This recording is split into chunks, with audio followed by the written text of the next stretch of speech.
Congratulations, Bladesmiths. You've made it to the second round of this competition, and now that your blades have been tempered, it's time to turn them into fully functional weapons by attaching handles to them. However, we've got the added enjoyment of including a hidden lanyard hole in your tang design. Good luck, Bladesmiths. Your 3 hour starts now. Let's talk a little bit about this recessed lanyard hole. The one thing that I'm nervous about is that these guys are going to get into a focus and they're going to get the glue on there, they're going to put their pins and forget to give a little hollow for that lanyard. Welding.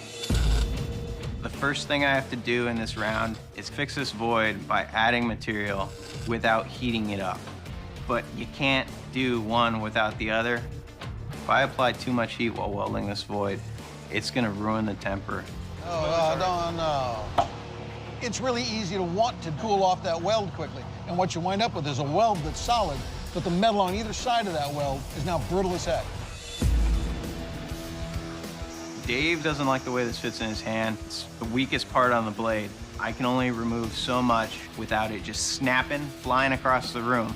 And then it's back to square one, and square one will be me scratching my head in my own shop, reliving this event over and over again. Putting a hidden lanyard hole in the handle is going to be no problem at all. But I feel like 3 hours, there's not enough time for me to finish the 500 things I have to do.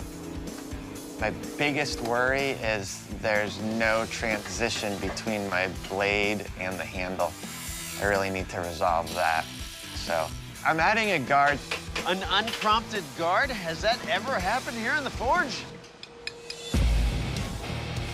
I've never done a hidden lanyard hole, but anything's easier than a cold forge.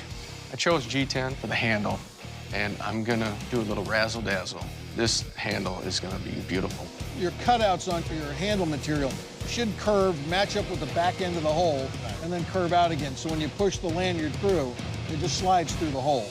I'm grinding away at the grinder and taking as much meat and handle off because that's exactly what they told me to do.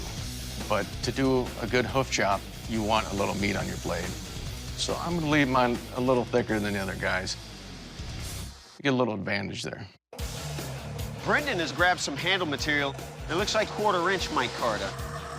This piece looks like it's gonna be just the right thickness. I won't have to take away that much. And then I gotta put nice little hidden pockets so you can put a lanyard through that lanyard hole. What I'm doing is using the natural radius of this grinding belt wheel. Just route her out, sweet little pocket.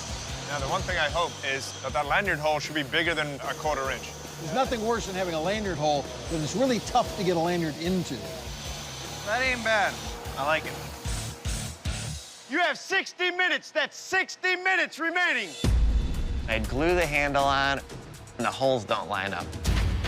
I'm totally paranoid that the epoxy was getting hard. This could be a disaster. Oh, whoops.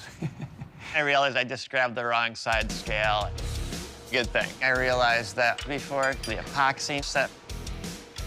It went together fairly well, but it's crazy. There's just not much time left. I'm usually relaxed at home doing all this with some music playing. I feel like the clock, it's just killing me. Bladesmiths! There are only 30 minutes left on that clock. The second round, and to even making it here, I'm in heaven. I'm enjoying every minute of it. Might not look like it, but I'm smiling. It looks like he's kind of going with that napped look where you put a lot of little dents and grooves all over everything. Done right, it can be pretty comfortable handle. Done wrong, it's just a million hot spots throughout your palm.